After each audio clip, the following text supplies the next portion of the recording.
Okay, now, so let's begin today's class. And like we were saying that we have to do the molecular orbital theory today.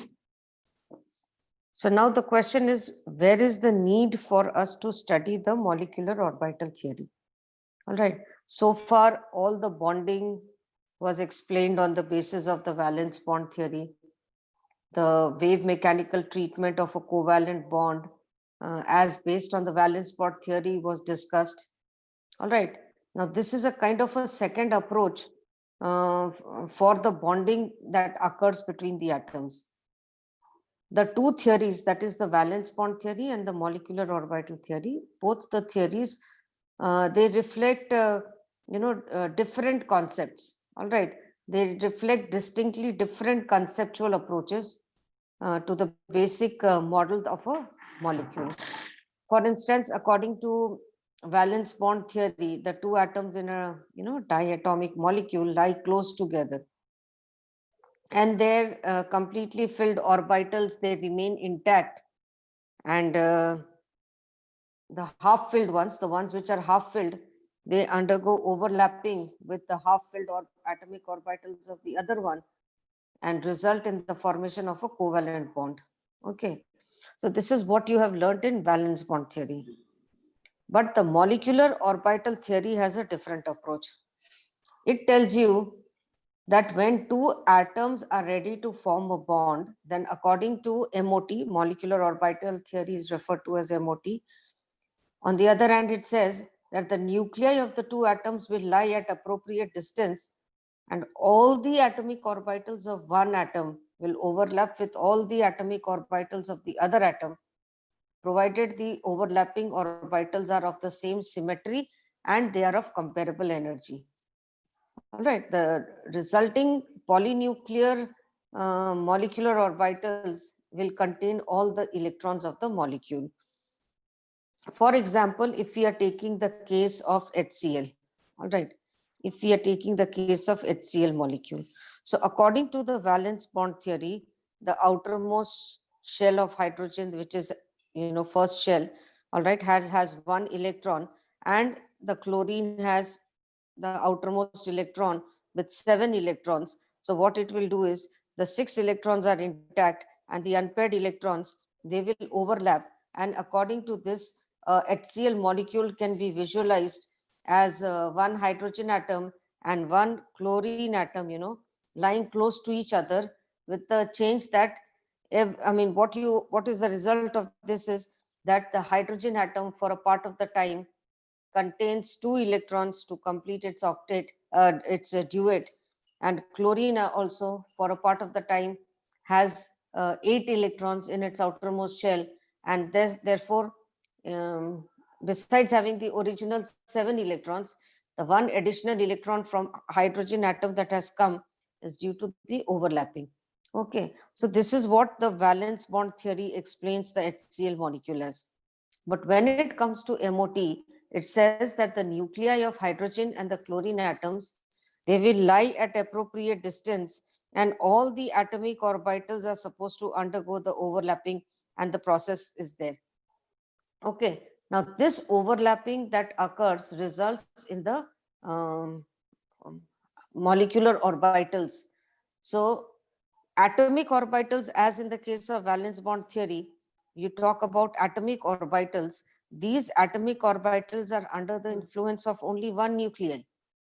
But in the case of molecular orbitals, which are obtained due to the overlapping of the atomic orbitals, these molecular orbitals are under the influence of more than one nuclei. Followed. Thus, a molecule under MOT is supposed to have orbitals of varying energy levels in the same way like an isolated atom has. However, in this case, the entire molecule is under the influence of all the nuclei.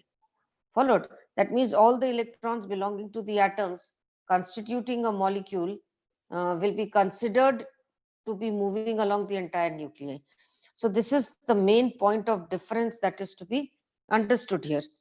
Actually, if you see where is the need for this, then why was the molecular orbital theory, incorporated, or why was it brought forward. The reason is, of course, this was put forward by Mulliken, R.S. Mulliken, and it was later developed by Charles Colson and Jones and other scientists. But in molecular orbital theory, electron in a molecule are not assigned to the individual chemical bonds. Like you have one chemical bond, like in the case of HCl, there is one chemical bond. So the electrons are assigned there to them. All right. But they are treated as moving under the influence of the atomic nuclei of the whole molecule as such. All right. Now, what happens is, what we are discussing is that under the valence bond theory, if I study the oxygen molecule, then oxygen A, if I take and I take oxygen B, write down their electronic configuration, you will find that the electronic configuration is 1s2. Okay. I think I had explained this also earlier, 2s2 and 2p2. So atomic number for oxygen is 8. So this will be 4 and not. Okay. So this is going to be 4.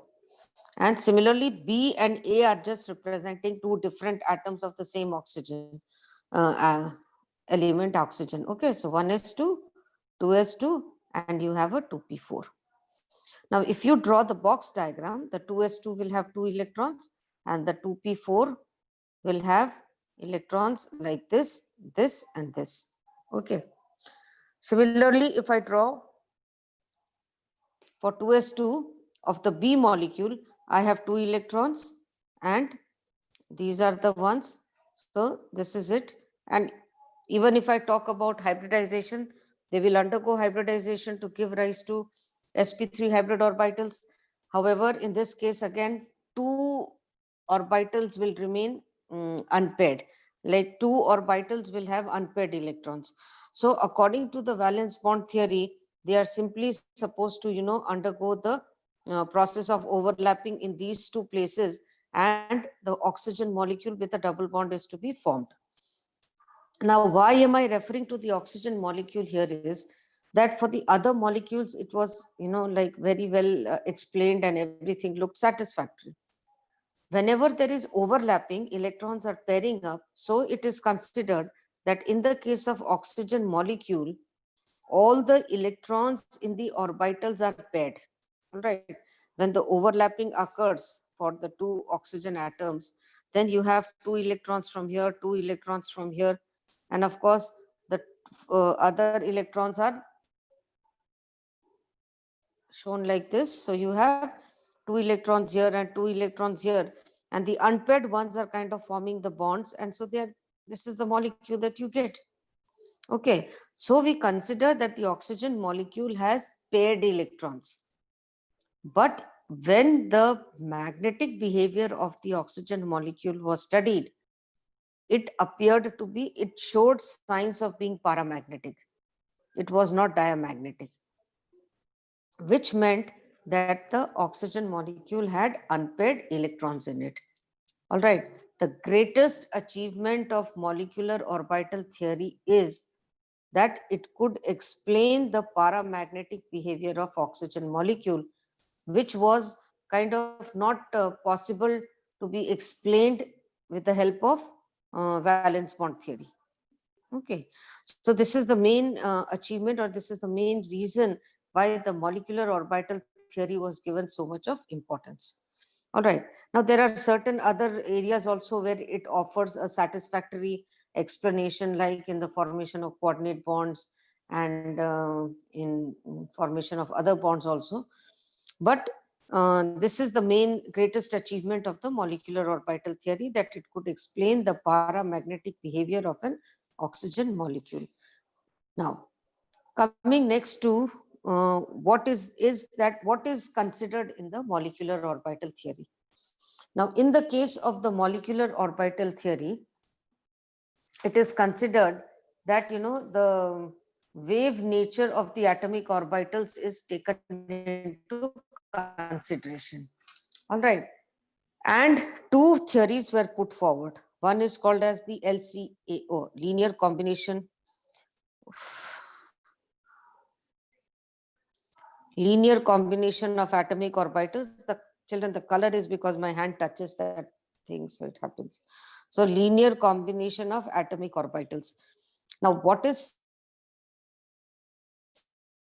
seen in the case of linear combination of atomic orbitals is that we know that now you must have seen in the, if you go to the beaches, or if you can visualize this, you must have seen that when two waves collide, okay, if I'm talking about the wave nature, and when the two waves collide, they collide in such a way that the crest of one and the crest of the other, they fall one over the other, or there may be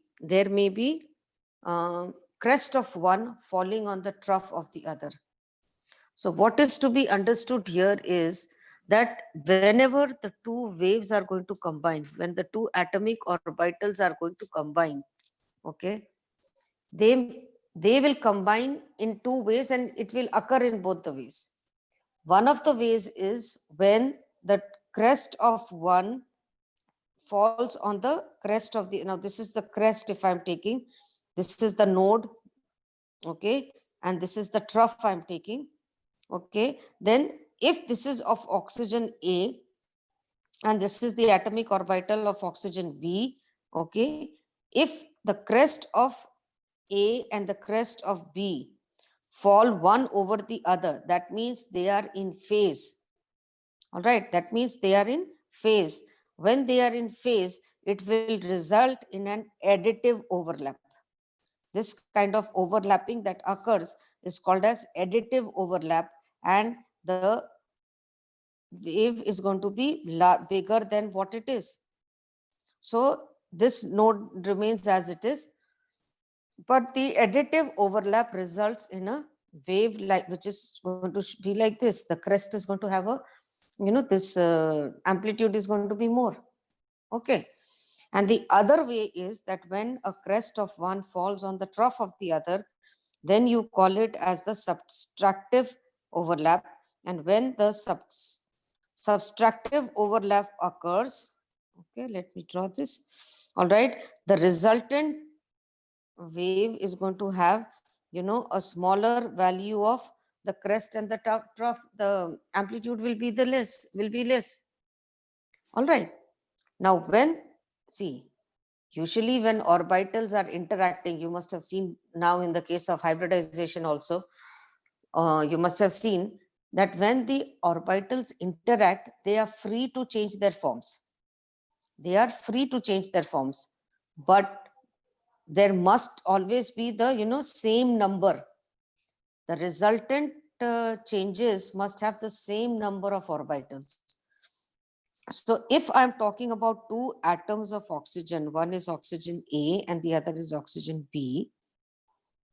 If I'm taking one of their atomic orbitals each, then the two atomic orbitals will combine and they will result in one additive and one subtractive overlap. Both will occur. And when both of them will occur, then what will happen? That one you get as the bonding molecular orbital. When it is an additive overlap, you call it as bonding molecular orbital. And when it is subtracting, then you call it as anti-bonding molecular orbital. All right. So you have a bonding molecular orbital and you have an anti-bonding molecular orbital. What is the difference in the energy values? See, usually when the two molecular orbitals are formed, that is when the two atomic orbitals are overlapping, all right, the extent of overlapping will decide the lowering of energy of the bonding molecular orbitals and or to the increase in energy. If you see, when these two are, if this is 1 and this is 2, and the two molecular orbitals have been formed, one of them will be at a lower energy level, the other one will be at a higher energy level. Obviously, the higher energy level will be the anti-bonding. and the lower energy level will be the bonding molecular orbitals. All right. Why? You see, as the name suggests, anti-bonding means, it is not helping to form bonds. But bonding molecular orbitals would mean that they are lower in energy, and obviously the electrons will fill up those orbitals first. So you can say that a linear combination of two atomic orbitals, if we are going to designate their the overlapping as psi A and psi B, this is how you show the function. So this is equal to psi A plus psi B, then this is going to be the bonding molecular orbital. But if it is subtractive, then it's going to be, this is the way you show the overlapping of the waves, then this is going to be anti-bonding. So this is anti-bonding molecular orbital, and this is the bonding molecular orbital. Now, so much said and done. If you have understood, then you recollect and refresh this one more time, that whenever a bonding is to be explained on the basis of molecular orbital theory, remember all the atomic orbitals of the two atoms will undergo overlapping. All right, the nuclei of the molecules will be at appropriate distance, and all the atomic orbitals will undergo overlapping, not like in valence bond theory where the outermost shell was supposed to only undergo overlapping. And the molecular orbitals that are obtained and the electrons that will be contained in these, they will be under the influence of both the nuclei. Okay, so we can understand that two kinds of bond molecular orbitals are obtained. Now, how do we understand the formation of bonds, and how do we understand that we were discussing about the or oxygen molecule being paramagnetic in nature? Okay. All right. So one thing is to be noted, that the negative overlap actually means that the subtractive overlap actually means the removal of electron charge from the orbitals in that region. Okay. Therefore, there, suppose you see, if okay, let me just start with the hydrogen molecule and then we'll go further. Okay. So let us say we want to study the formation of hydrogen molecule under the molecular orbital theory, that is under MOT. I will write here as MOT. So you have hydrogen A and you have a hydrogen B. So this has one s1 electron and this has one s1 electron. So this dash that is there, this is representing the atomic orbital 1s. These two will overlap to form two kinds of molecular orbitals. Okay, it's going to be like this. All right, it's going to form two kinds of molecular orbitals. Okay, and you draw, okay, if you want to draw a line in between, that's okay for reference.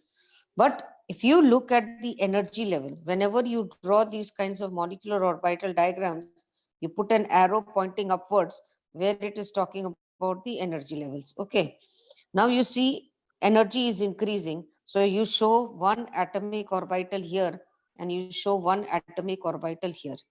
Why have I drawn one boxes each? Because there are two atomic orbitals undergoing the overlapping, resulting in a bonding molecular orbital and an anti-bonding molecular orbital. All right. So once these have been formed, now you sum up all the electrons and you start filling the molecular orbitals in the same way like you fill up the atomic orbitals, pure atomic orbitals. So which one should be filled up first? Obviously, the one with the lower energy. So BMO, that is the bonding molecular orbital, is at a lower energy value. So the electrons will add up here. So one electron and then the second electron will come here. Okay. Now this orbital is designated. How are the molecular orbitals shown differently than the pure atomic orbitals.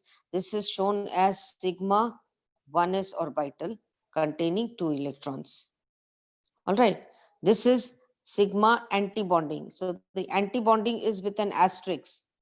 Okay. The antibonding is shown with an asterisk, and this is 1s, but it is 0. It does not have any electron.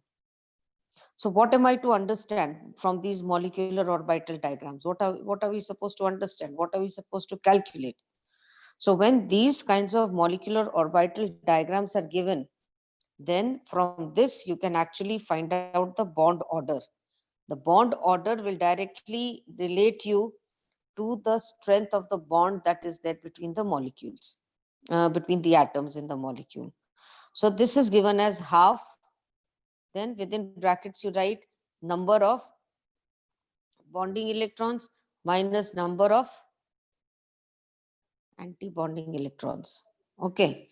So in this case, if you see, then how many number of bonding electrons are there? So it's going to be half 2 minus 0.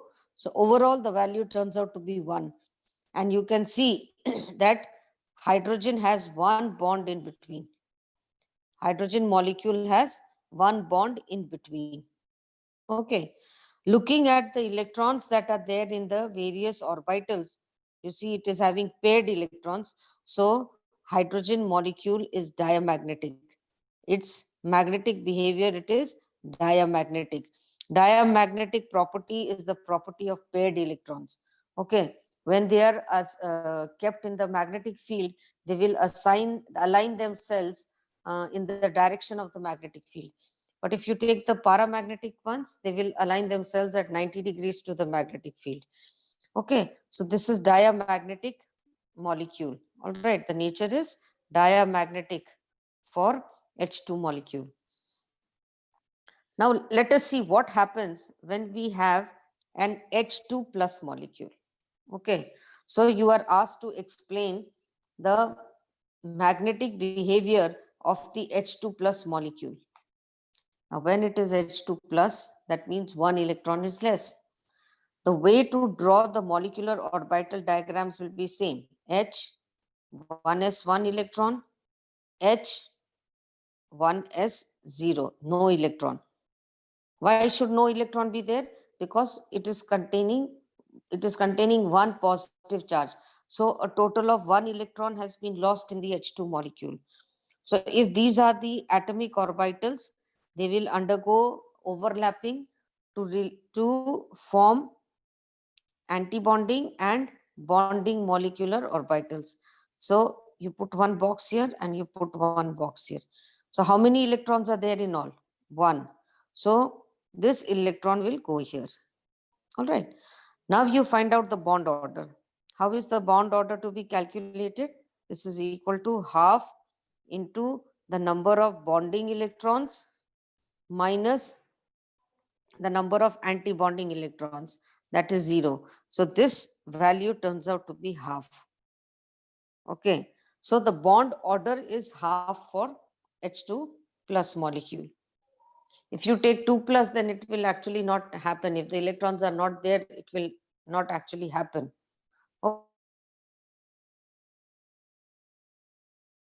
Okay. However, if you have in practice, actually they are not occurring. But if at all they occur, if you take H2 minus, then what happens? There is a total of 3 electrons. So when you have a total of 3 electrons, then the 2 electrons, if I show with the blue for H2 minus, that means there is one extra electron. So if I show the electrons of H2 with the blue, H2 minus with the blue, then you will have 2 electrons here inside the box and you will have one electron here. Hence, this is also going to be paramagnetic in nature. So H2 plus and H2 minus, both of them are paramagnetic in nature. Why? Because they have unpaired electrons. Because they have unpaired electrons. Okay. Now you see, one more thing is there that if I am talking about H2 all the time, I am talking about a homonuclear diatomic molecule. A homonuclear diatomic molecule. What does this mean?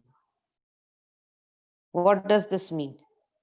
This means that the two atoms in the molecule, diatomic means two atoms. So two atoms in the molecule are of the same element. You can also have heteronuclear diatomic molecules.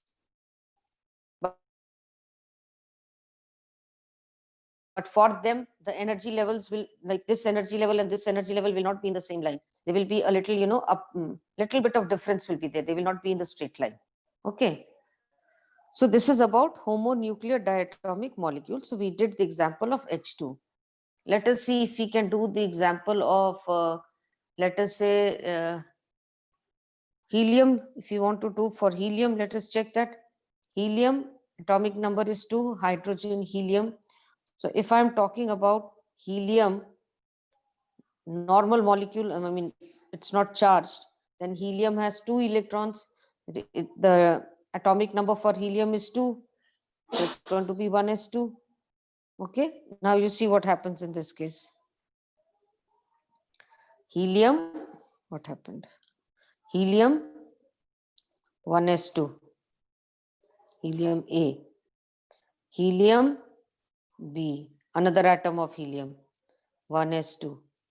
So this is the bonding molecular orbital, for which the energy is lower.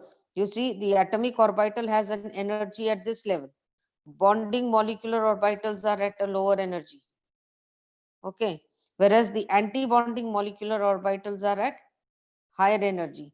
Usually, as much difference is there between the pure atomic orbital and the bonding molecular orbital, the difference between the increased energy for ABMO is almost equal to same, though it is the anti-bonding will always have a slightly more difference in the energy.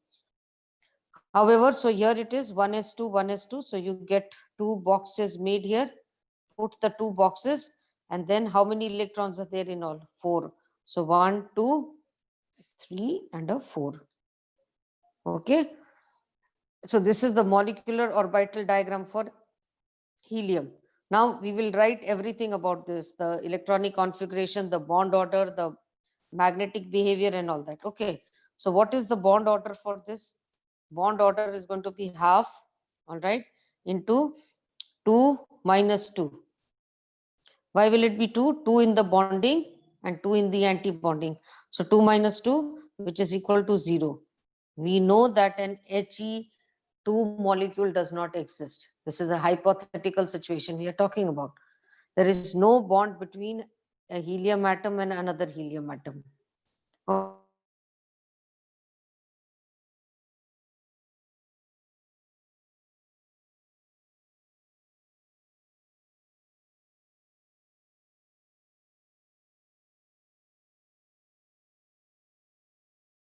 everything about this.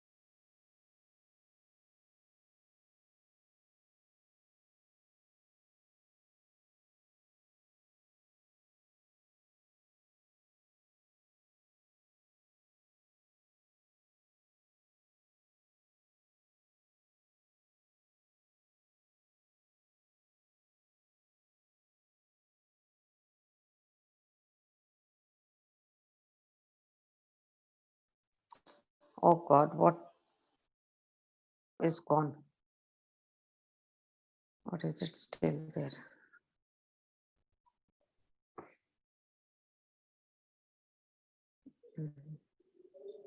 See, this is the problem, the whatever I had drawn is all gone because of this poor net connection.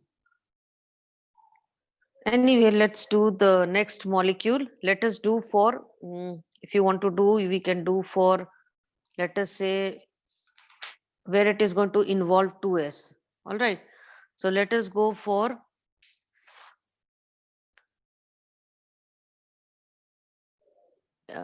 Li2. Okay, it is not writing. Okay, Li2 molecule. Okay. What is the atomic number for lithium? Hydrogen, helium, lithium. Atomic number for lithium is 3. Electronic configuration 1s2, 2s1. So how will I draw these two? Okay. To understand this again, you take lithium. All right, lithium A and a lithium B. First atomic, if this is the increasing energy, all right, the energy is increasing in this way. So I will write 1s2 here and I will write 1s2 here, because both the lithium atoms are going to have 1s2 and 2s1. So the first one, when it undergoes overlapping, it will form one atomic orbital and one with the higher energy. So this is the bonding molecular orbital and this is the anti-bonding molecular orbital. And total of how many electrons are there? 2 plus 2. So in the first atomic orbital, that is 1s, we get 4 electrons and they will be filled up. After this, you will show the next one. That is lithium A, you will show 2s. How many electrons? 1. Similarly, you will show lithium B, 2s, 1 electron. Again, the same pattern will be shown. And you have a box diagram. So this is going to be shown with a box. How many electrons are there in all? 1 plus 1, 2. So we will be filling up 1 and 1. This remains empty. This anti-bonding molecular orbital remains empty. Now let us see what is the bond order in this case. So if I look at the bond order for lithium Li2 plus Li2 molecule, then it is equal to how much? What will it equal to? In this case, the bond order will equal to 1. Why will it equal to 1? Because half, how many bondings are there? You can count all the bonding and subtract all the non-bonding, anti-bonding, or you see in this case, the bonding and anti-bonding are completely filled, so they cancel each other. So I can just take from the 2s or I can add up all and I can take it total. However you do, answer will be the same. So this gets cancelled out. In the case of first 1s, it gets cancelled out. So we will go with the second one. That is this one. In this case, how many bonding are there? 2. How many anti-bonding? 0. So you see the bond order in the case of lithium is 1. So you get the bond order to be equal to 1. All right. Next is, what is the status of the bond? Now, if the bond order is 1, the 2 lithium atoms should be linked together by a single bond, just like you have an H2 molecule. Okay. Now, always remember, the higher is the bond order value, the stronger will be the bond. So definitely a positive value is indicating that the bond is pretty strong. Now, what is the magnetic nature? What is the magnetic behavior? If you look at the magnetic nature, you will see that all the atomic orbitals have paired electrons. So it is diamagnetic in nature. It is diamagnetic in nature. Now, how will you write the electronic configuration for the molecular orbitals? What we have written here is for the atomic orbital. What we will now write is going to be for the molecular orbital. So the electronic configuration can be written as, for that you will show the lithium molecule, Li2. This is equal to sigma 1s2. All right. Then sigma anti-bonding 1s2.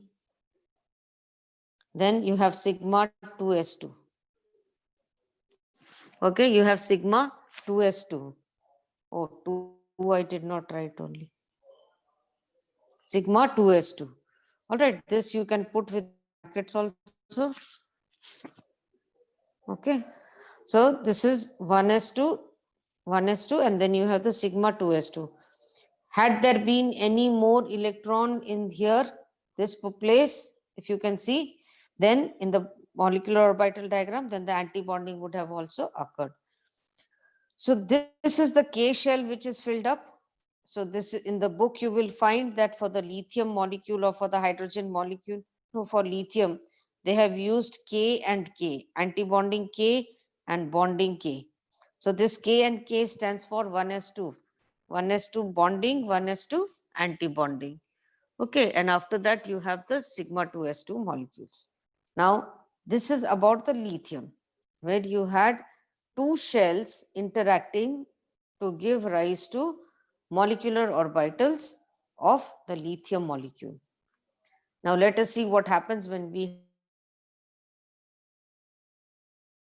have some p orbitals.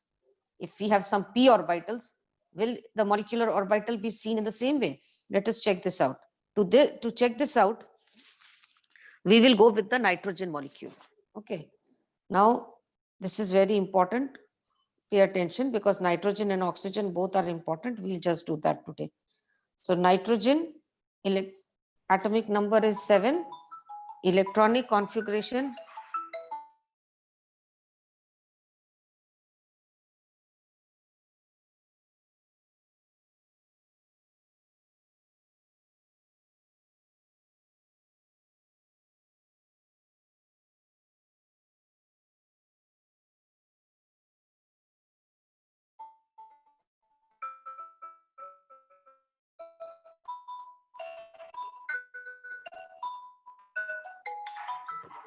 (2s2) and 2p3 for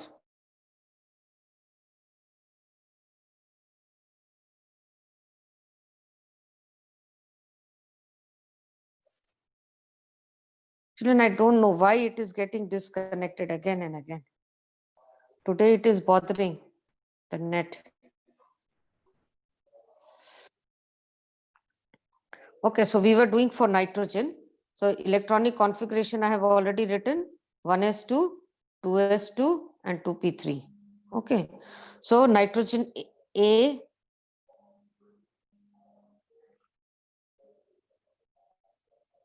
nitrogen A 1s 2, nitrogen B 1s2, and you show the two, okay, bonding and anti-bonding. So they will both have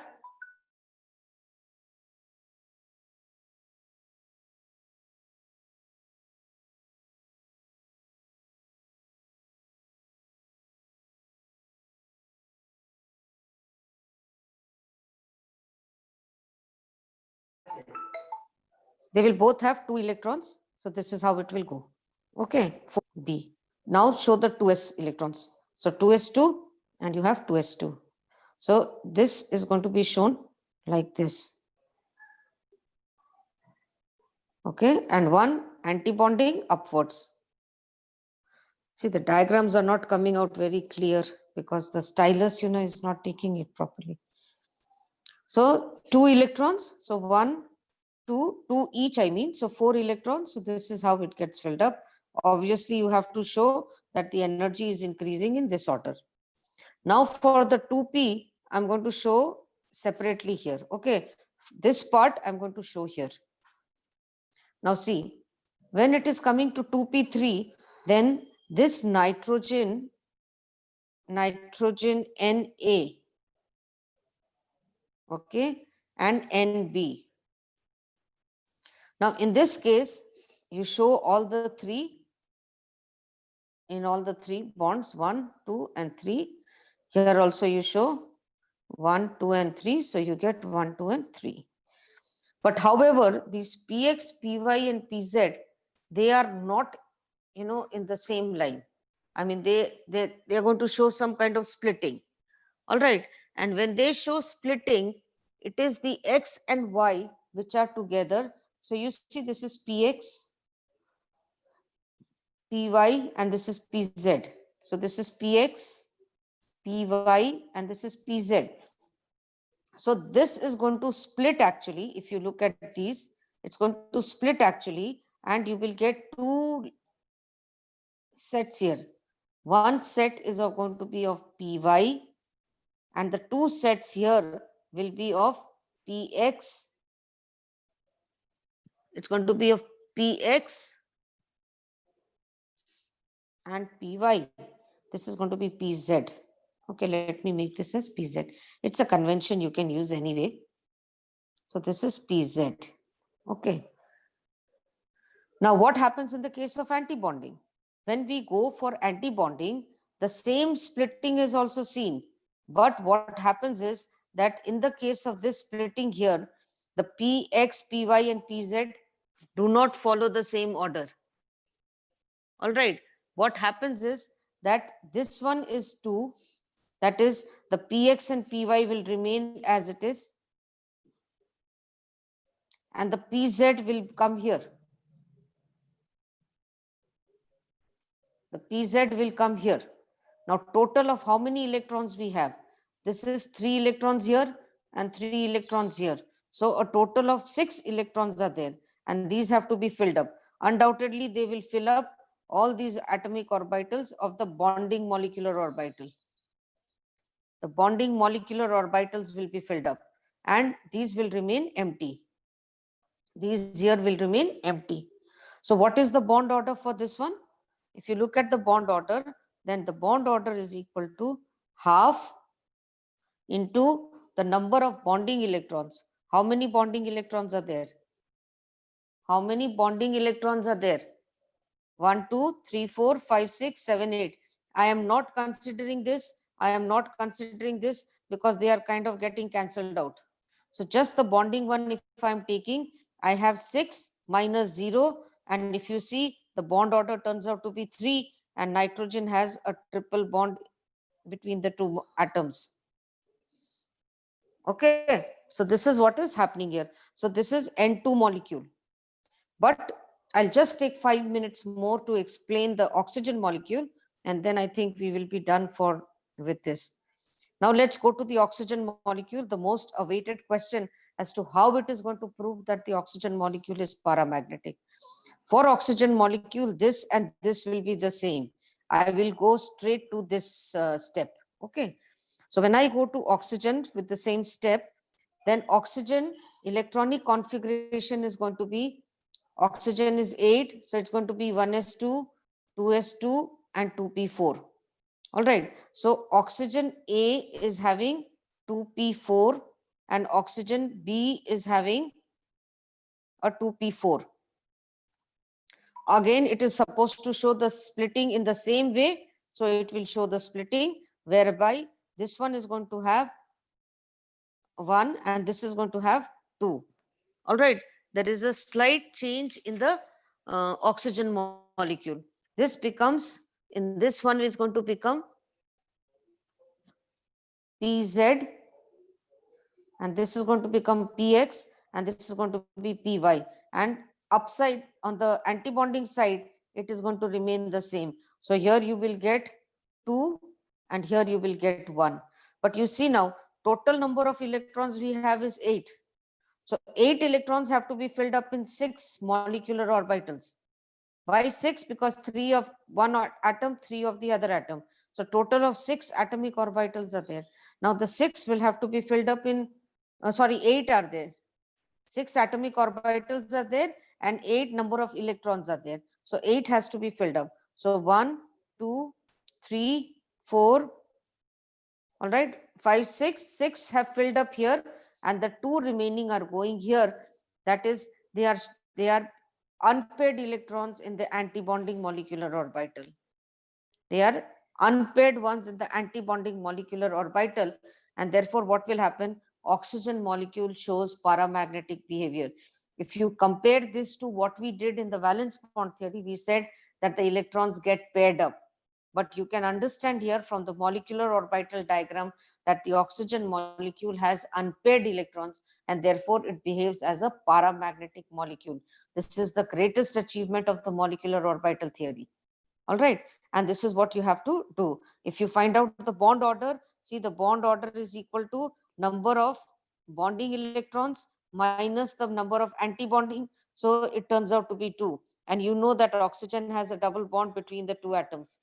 All right. And if you write the electronic configuration, it will go as sigma 1s2, anti-bonding sigma 1s2. So you can write a kk for this, then 2s2, sigma 2s2, sigma anti-bonding 2s2, and of course the 2p. Then you can start writing the p. When they are of equivalent energy, then you will put an equal to sign in between there. So probably I will take up this electronic configuration in a more detailed way in the next class. But since I think you have some other class also lined up, so I was trying to hurry up a little bit. But whatever you all have understood, it's okay. We will continue with the same in the next class also. Is that okay with everyone? Yes or no, children? Yes, miss. Yes, miss. Okay. Yes. Yes. Please practice out the molecular orbital diagrams. Again, I will be doing it with you all, I mean, obviously, but still practice it out. Okay, as many as you can. All right, so you all can leave now, children, if you wish to.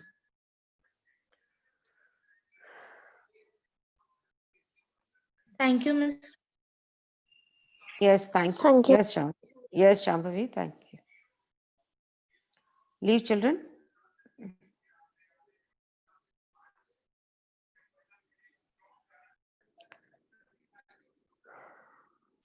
Okay, for the ones who are there. So this was for the oxygen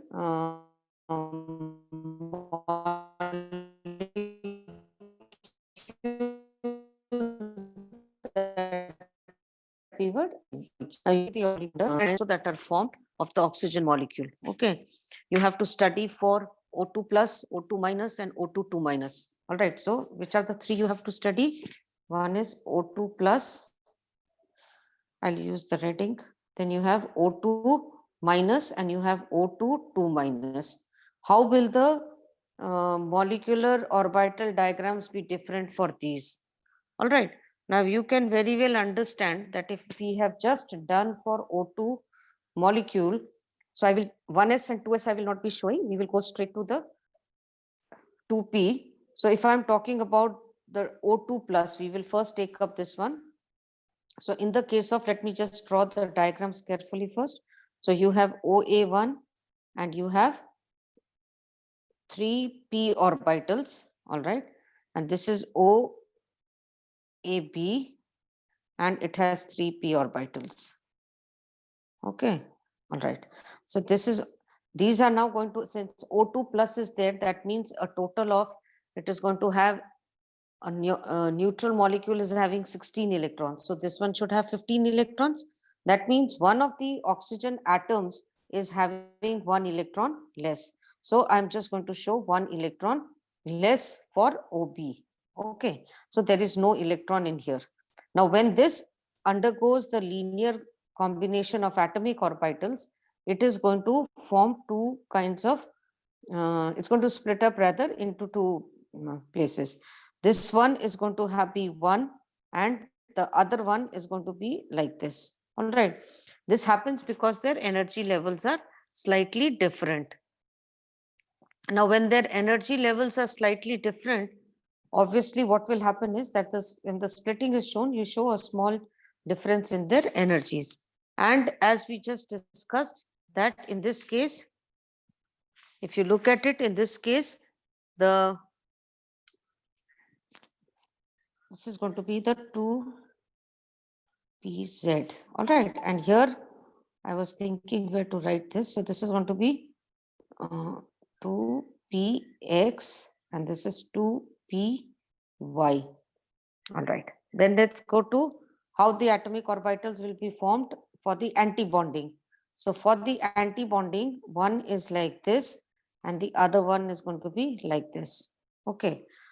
Again, in this case, if you look at it, the 2p, this I can show as a 2pz and this I can show as 2px and 2py. Okay, now I'll fill up the electrons in blue so that you understand the filling up correctly. Okay, all these electrons that are there, I'm going to fill them up in blue. So the 1s2, 2s2 has already been taken care of. Equal number of bonding and anti-bonding electrons have entered the anti-bonding and the bonding molecular orbitals.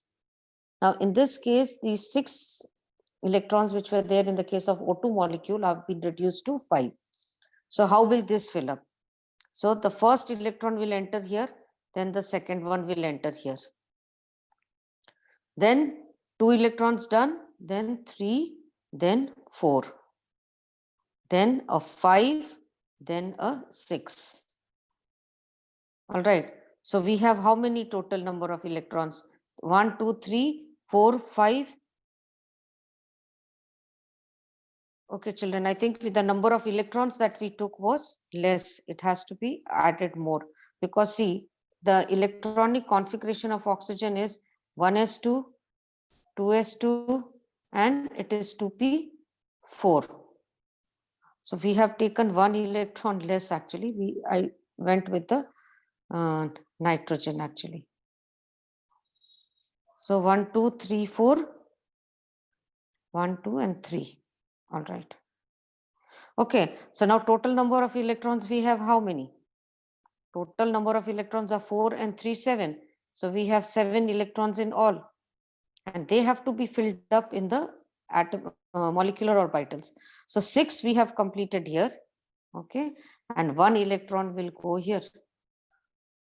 So the O2 plus molecule has a bond order of, the O2 plus molecule will have a bond order equal to half 6 minus 1, that is equal to 2.5. So it is neither 2 bonds nor it is 3 bonds. It is 2.5. And it will also be paramagnetic in nature. It will also be paramagnetic in nature. Why will it be paramagnetic in nature? Because it has unpaired electrons.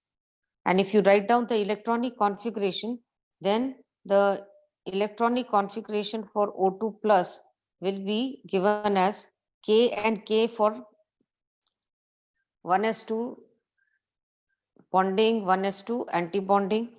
All right. Then after that, you can write down for the sigma for the next one, sigma 2s2 bonding, then sigma anti-bonding 2s2. All right. After that, I'll come down here. Then you have to write for the p orbitals. Now, since these p orbitals are of, um, like they are split into two, which one will you write first? Obviously, you are going to write that for the pz, but it is okay.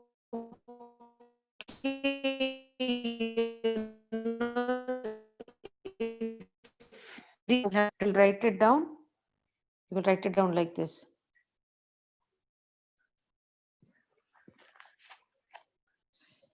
The first bond will be a sigma bond. So sigma 2p2. Okay. Sigma 2p2. Then you will have a pi 2p2. Then you will have a pi 2py. This space is becoming so less that it's becoming difficult to write all of them. So this is about the bonding ones. After this, you will have to write about the anti-bonding. So in the anti-bonding, you will write down, since the PZ is above, that means the sigma is not there. First, these will come, which are the pi bonds. So it's going to be pi anti-bonding. Okay. Then all these will be 2 electrons. It's going to be 2 p x and 1. So the electronic configuration goes like this. All right. If you have to arrange them in their increasing order of energy levels, then how are you going to write? That I will write separately, and then we'll go to O2 minus. See, sigma 1s2 or sigma 1s. All right. Greater than this is sigma anti-bonding 1s. Greater than this is sigma 2s. Greater anti-bonding sigma 2s. All right. Then after this, greater sigma 2pz. All right. Then after this, greater than this is pi 2px, which is equal to pi 2py. See, I have put a equal to sign here. Then this will be greater than anti-bonding pi. Okay, this is for the O2 molecule we are writing. Then 2px, then same as anti-bonding 2py, which is going to be, then you have the greater one, that is the sigma anti-bonding 2pz. Okay, so this is how it will go. In many books, this and this are written as K and K. So this some write L and L for the next one also. But anyway, if it is completely filled, you can do that. But otherwise, this is how the electronic configuration is to be written. If I go for O2, what was the next one we thought about? If we go to O2 minus, okay. If we go to O2 minus, then how will the things change? For O2 minus, let me represent that with a yellow. Now, in the case of O2 minus, there is one extra electron. All right. So it is having um, 8, 4, and 5 electrons in the 2p. So if this is the normal electrons that we had, or should I draw the diagram separately? Let me do it separately. Let me do it for O2 minus. Let us do for O2 minus. I'll write this in red. O2 minus. So in this case, if you look at the thing, OA has 3, OB has 3, all right, but a total of 9 electrons should be there. 1, 2, 3, 4, 5, 6, 7. 2. Okay.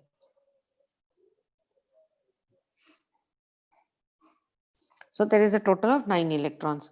But when the atomic orbitals will be shown like this and like this.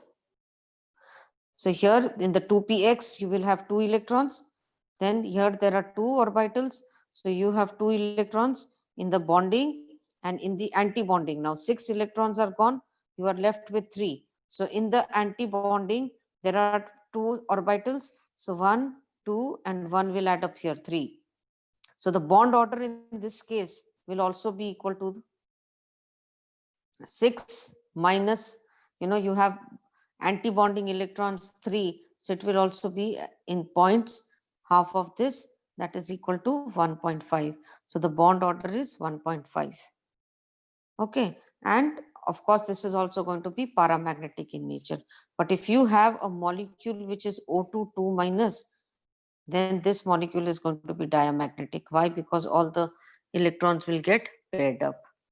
Okay, so I think this is enough for today for the oxygen molecule, and we can do some more molecular orbital diagrams in the next class. Okay.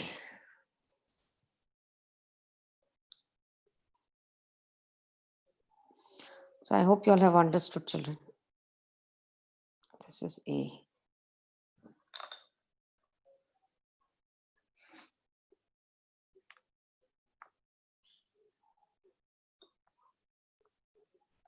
All right, so I think I'll end the meeting now.